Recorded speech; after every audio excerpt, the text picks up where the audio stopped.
ሃይ ጋይስ ዛሬ እኔ ዶሮ ነው የምሰራው እና ዶሮ ሁሉን ነገር ካጠብኩ በኋላ አንድ ነገር አለ። ዶሮ ብዙ ቤት በልቻለሁ። አጥንቱ ትንሽ ችግር አለው እና እኔ ግን ምንድን መሰለህ የማደርገው መሰላችሁ?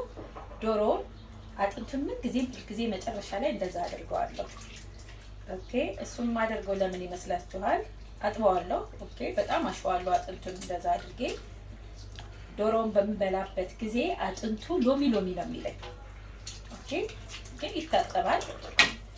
ሁሉንም አጥንት በሎሚ ነው ማሸው። መጨረሻ ላይ አጥንቱን ይመስል ኦኬ እንደዚህ ነው የማደርገው። ከዛ በኋላ ካደረኩኝ በኋላ መጨረሻ ላይ ያው አጥበዋለሁ። እንደዚህ አጥበዋለሁ እና ሁላችሁም እንደዚህ ተጠቀሙ። አጥንቱን ያው በሎሚ እጠቡት። የኔ ይመስላል ቆንጆ ዶሮ ነው የምሰራው። ማሻአላ ብያለሁ። ባባ ሃይ ጋይስ፣ ዛሬ የሰራሁት ዶሮ ይሄን ይመስላል። ኩሉ ማሻአላ በጣም ቆንጆ ነው። በጣም ነው የደከምኩበትም። በነገራችን ላይ እኔ ዶሮ ስራ በጣም ጎበዝ ነኝ። ማሻአላ ብያለሁ። ከምንም በላይ ዶሮ አስተጣጠቡ ነው እንደነገርኳችሁ። ማሻአላ ቆንጆ ነው። ዋው